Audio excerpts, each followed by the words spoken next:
యూరియాపై BJP BRS party నాయకులు రైతుల్ని రెచ్చగొట్టి రాజకీయ లబ్ధి పొందాలని చూస్తున్నారని ఆగ్రహం వ్యక్తం చేశారు నల్గొండ ఎంపీ కుందూరు రఘువీర్రెడ్డి. బీఆర్ఎస్ నాయకుల తీరు శవాల మీద పేలాలు ఏరుకునే చందంగా ఉందని దుయ్యబట్టారు. ఎమ్మెల్యే గన్మెన్ యూరియాని బ్లాక్ మార్కెట్ తరలించాడనేది అవాస్తవమని, యూరియాని ఎవరూ బ్లాక్ చేయలేదన్నారు. రైతుల అవసరాల మేరకు యూరియా పంపిణీ జరుగుతోందన్నారు. మాజీ మంత్రి కేటీఆర్ వాస్తవాలు తెలుసుకోకుండా మాట్లాడడం సిగ్గుచేటన్నారు.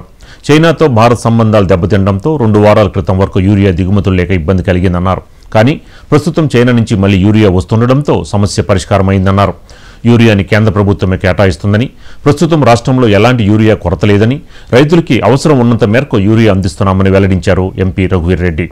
యూరియా బ్లాక్ మార్కెట్ తరలించినా, అధిక ధరలకు విక్రయించినా పీడీ యాక్ట్ కింద కేసులు పెట్టాలని అధికారులకి ఎంపీ రఘువీర్రెడ్డి సూచించారు.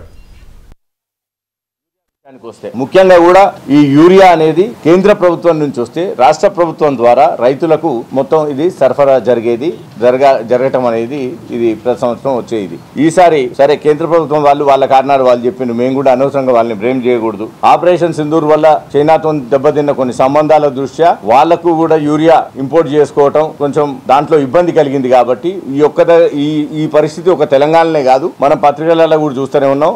మన పక్కనే ఉన్న ఆంధ్రప్రదేశ్, అక్కడ ఇంకా భాగస్వామ్య పార్టీ బీజేపీ కూడా, అక్కడ కూడా ఇలాంటి పరిస్థితి ఉంది. మొన్న జగన్మోహన్ రెడ్డి గారు కూడా ఒక ప్రెస్ మీట్ నిర్వహించి కుప్పంలో కూడా క్యూ లైన్లు ఉన్నాయి చంద్రబాబు గారి కాన్స్టిట్యున్సీలో అని చెప్పడం జరిగింది. అట్లా ఒక ఆంధ్రప్రదేశ్ అనే కాదు, ఆంధ్రప్రదేశ్, కర్ణాటక, మిగిలిన బీజేపీ పాలిత రాష్ట్రాలు కానీ ఎక్కడైనా కానీ కొంత ఆలస్యం జరిగిన మాట వాస్తవం. కాబట్టి కొంత ఇబ్బంది రైతులు ఎదుర్కొన్న మాట కూడా వాస్తవం.